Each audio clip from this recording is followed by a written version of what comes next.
franchement, certains Africains,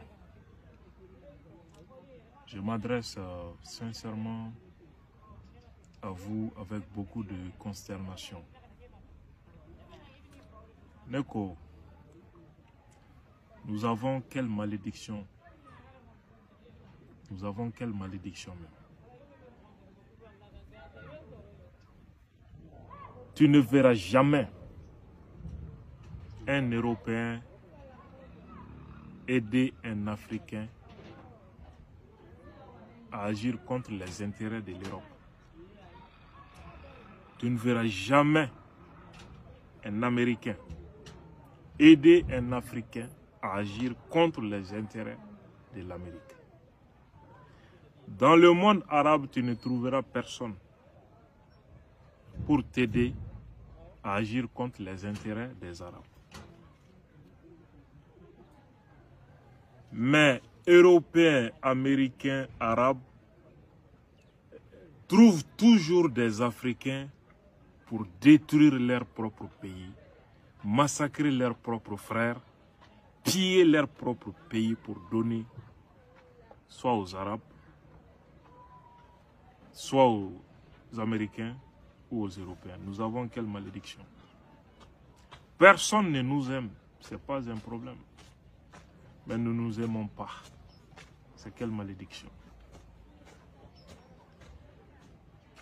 Et malgré tout ce que nous avons subi, de la traite à la colonisation, aux périodes post-coloniales, le néocolonialisme criminel que nous subissons toujours, certains continuent de nous faire croire que notre salut dépend de ceux qui nous plongent dans cette situation, les Occidentaux. C'est quelle malédiction ça? Comment, après nous avoir appris à compter, les Blancs sont toujours capables de nous faire admettre que 2 et 2 font 7. C'est quelle malédiction encore?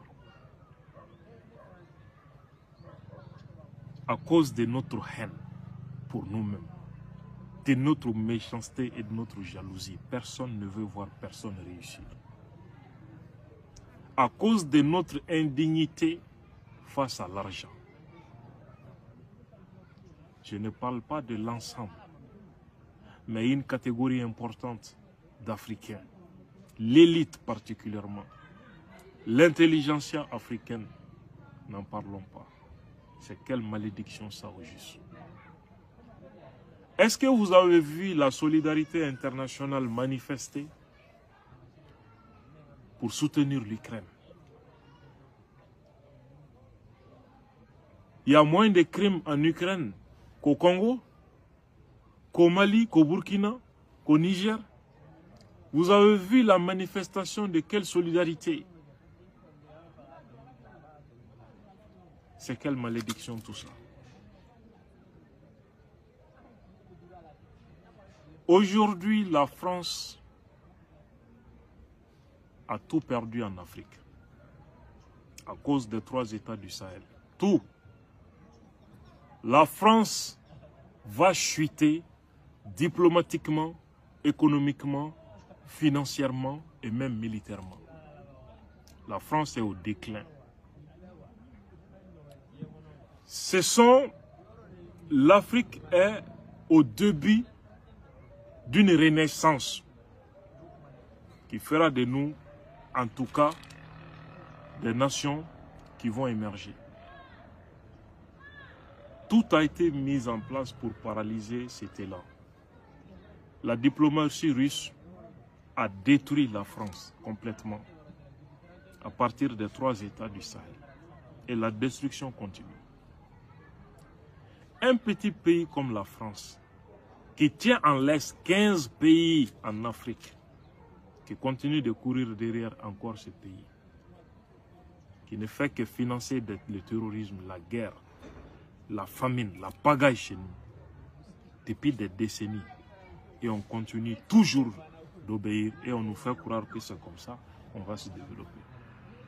On a quelle malédiction?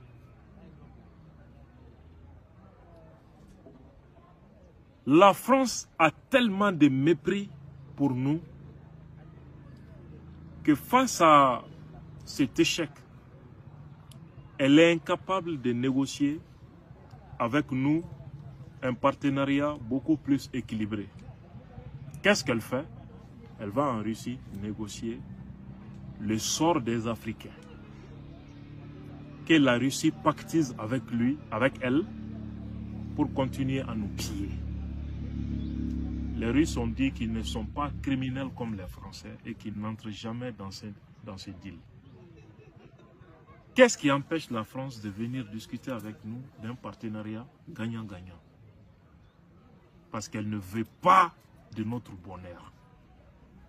Elle veut des gens capables de les aider à détruire les Africains, à piller nos ressources et à ne laisser pour nous que la pauvreté, la guerre, la famine.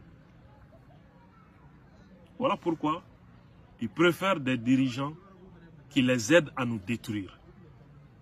Faute de trouver ça au Mali, au Burkina et au Niger, ils vont maintenant voir avec la Russie si la Russie peut vraiment nous lâcher quoi. Et la Russie aussi va prendre une part dans ça. Les Russes ont dit qu'ils ne sont pas aussi indignes, malhonnêtes que les dirigeants français. Jusqu'à présent, nous n'avons pas encore compris que ces gens-là dépendent de nous et non le contraire. Jusqu'à présent, il y a des Africains, des Maliens, des Burkinabés, des Nigériens qui essayent d'aider la France à nous faire revenir à cette situation. On sait que les Russes ont refusé de faire contre nous. Ce sont nos fils, certains de nos enfants qui sont avec la France pour le faire. Tout le temps des campagnes de dénigrement, de diabolisation de nos institutions, des fausses informations pour casser le moral des peuples, casser la volonté et la détermination du peuple, de nos forces de sécurité, afin de nous ramener dans les girons français. C'est quelle malédiction ça? Un pays qui vient chercher des Africains pour aller l'aider à se libérer, vient nous dire que nous ne devons pas aller chercher d'autres personnes pour venir libérer notre pays. Ils jouent du terrorisme inventé par eux-mêmes. Et ils trouvent des imbéciles pour croire à ça. Un pays qui est en train de travailler avec Wagner en Libye vient nous dire que le Wagner, les agents de Wagner sont des diables qui ne respectent pas les droits de l'homme, cherchent à nous imposer n'importe quelle sanction à cause de la présence de Wagner. Et ils trouvent des imbéciles pour croire à ça. Aujourd'hui, les États du Sahel s'apprêtent à battre leur monnaie. Ça sera la fin de la France et du reste de la CEDEAO. Croyez-moi. Les pays des BRICS offrent une opportunité tellement bénéfique aux États opprimés du monde qu'on ne peut pas croire. Aujourd'hui, tout le monde est en train de courir après ça pour y intégrer. La France va venir, la CEDEAO va venir. Le Maroc est aussi intéressé. L'Algérie et la France vont chuter.